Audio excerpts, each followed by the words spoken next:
architect, and please excuse me if I go off on one with architectural jargon and don't make any sense. I guess I'm curious to know whether people are, I imagine people here are coming from very different sort of, you might be building a house, you might be finished a house, you might be living in a house that you're wanting to really engage with the garden. So I hope this kind of covers all sorts of various things. This first part, I'm going to talk through, I guess, how an architect might approach things and how they might be working with a landscape designer. And I'll just quickly see some images. Many of our projects, this one that's sort of designed around this particular cedar tree that was kept, and really thinking about how the building relates to that landscape and how you really feel connected to it. I guess the first question is, what do we mean by harmonizing home and garden? And I guess that's, you know, in so many different ways, I perhaps don't need to say it, but you know, it is about visual connection. So often Cotswold homes are very small, have very small windows and very poor connection. So bigger windows, often down to the floor, makes a really big difference. Even if it is the same width, might be, you know, down to the floor really makes a big difference. Obviously, a physical connection, being able to really open up the doors, makes that connection quite visceral. And then sort of relating spaces from inside to out, having, you know, a kitchen space that opens onto a deck or a covered area, sort of blurring those lines between what's inside and what's outside, and then creating sort of rooms in the garden, as it were.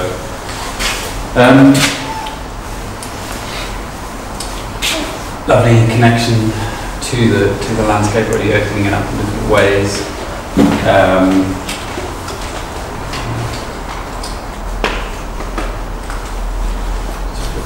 That's a shower. There's a different type in other architects' project, but really kind of creating these different relationships to space and sort of really, yeah, blurring that boundary between inside and outside. These kinds of projects are really exciting to work on because they do really create a sense of delight in how people use places and spaces, which is what we do. Again, just trying to break up some of those boundaries and bring it inside in. This is an enclosed courtyard in a slightly warmer climate. There's definitely some great examples of that. In terrace buildings. So generally, I think what an architect would do at the beginning of a project is, you know, whether it's a new build or an extension or retrofit or whatever, is really try and think about how the house is zoned, you know, in different aspects, and then how that house might relate to the garden, and the architect might then think about, at a very high level, like, oh, the garden could be organized in these ways, trying to understand where's the sun coming from, where's the kind of really sunny spots, where are the views, how might you theme the garden, for example.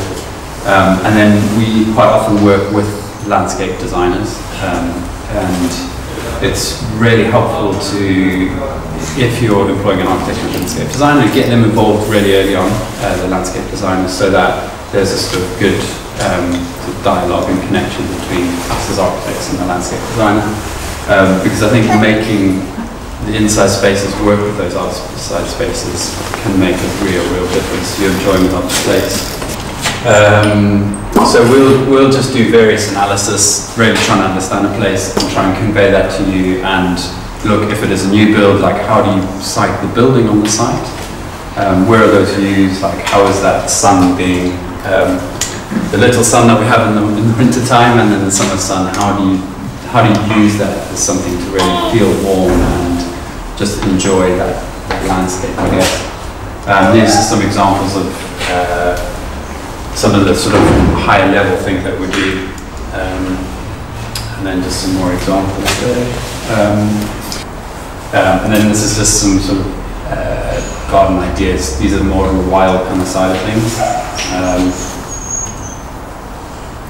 This is working with a landscape designer that we've on various projects, really thinking at, you know, this is quite a big property, thinking about the broader landscape, where the landscape designer really brought in their expertise around different habitats and biodiversity, and how re-landscaping could not only improve the visual aspect but the biodiversity as well.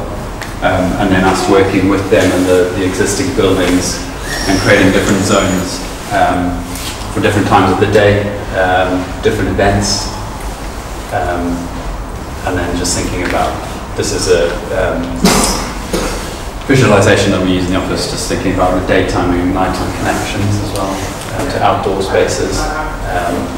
Again, another project, just thinking about how the building sits in the landscape. North in this drawing is up, so we've got a garage, and you're sort of coming in here and you're thinking about what you're seeing, and then creating these sort of held courtyard spaces in the sunshine, summer sun, and then longer views out this way. Maybe some legends. Yeah, so I guess a good architect will help you really try and make the most of your site and the garden, which may be helpful. Yeah, so this is a really lovely house in the UK, where the house and the garden, if you look at it in the drawing, that you really can't tell which is sort of inside and which is outside. There's something really rich about that as an experience of the place. I think what we often love to do is we always work with materials and thinking about how you break the threshold between the inside and the outside. How do you kind of create spaces that you can experience that the outdoors whilst being protected, or the building itself kind of merges with the landscape, or of course you hide it with some planting because it's a house that's has some flick through these. I mean, these are just sketches and thinking that we're going through around. Okay, how does this space feel, and how might it connect with the outside? A visual connection with the big window is really fantastic, but there's something about you're sort of observing the landscape, and then it's sort of contrasted with really opening up and stepping into the landscape. It's a very different feel, and both of those experiences are really rich in their own way. So a lot of, and I'll show you another example in a minute, but so many of the Cotswold houses are quite tricky in terms of just their general access, and some small things like, well, I say small, but opening up the corners of spaces and really opening into a patio space, and creating a really sunny spot and connection between doors, or creating these covered porches. I'll come on to that in a minute actually. I love covered porches. But these are just some examples of projects that we've done where just having a big opener just makes such a fantastic difference to your relationship to the garden, and how you might actually use that space right outside the house differently. So this is an old project of ours, but there was an old cottage with very small windows, and it's on a very steep slope. And really trying to find opportunities to open up a space. Built this big extension there and a glass link between the two. And this is on the downstairs. The corner in the house just really opens up into this patio space, and it just feels like one big indoor-outdoor space. And it's fabulous for entertaining and just enjoying the weather, really, and the seasons. I think we really have so few houses in the UK that have porch spaces where you can be outside in any weather. Sitting with a blanket and a cup of tea whilst it's raining on a porch is really fantastic. I grew up in a different climate, and that is a part of life. And I think it's definitely something that can happen more in the UK. And of course it doesn't have to be on the house. It can be some little structure in the garden. They can be very simply done, and there's very straightforward ways of achieving that through planning or not. This is an example of a project where we built an outdoor kitchen. It's actually a tree house, which again, creates this really different dynamic relationship with the outdoors and nature, and it's such a rejuvenating space. There's something about the human body connected to nature that really is quite delightful. And it has a bath, covered bath outside, which is fantastic. Of course, in gardens, you know, tree houses, little play tree houses or something that just creates and elevates a different experience of the place. Gives you different views, you know, in the valleys we have real good opportunities for that kind of thing. So this is up in Bisley.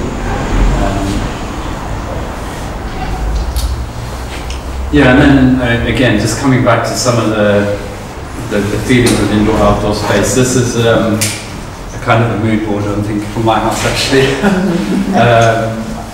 How do we connect our very small house to the lovely small garden around us? You know, so many gardens are quite small, but you can make really, really rich experiences around what can be quite small gardens by thinking about that relationship between inside and outside, and thinking about the theming of the garden as well.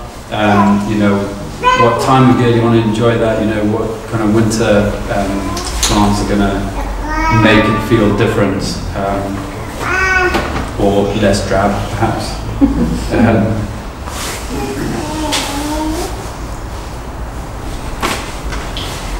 Yeah, so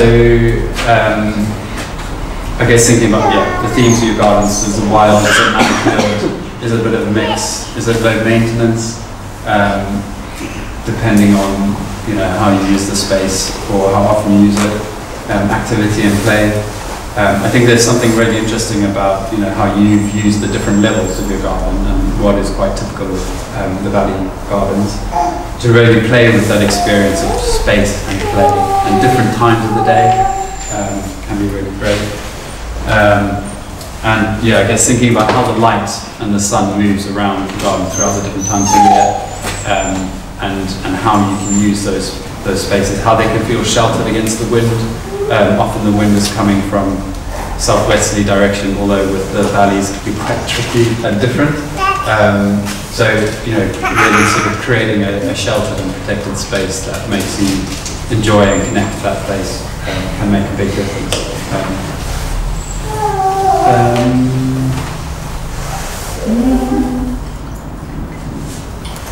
Yeah, I think I'll probably leave it there. So if there are any questions, or if you want to flip back to any other pictures.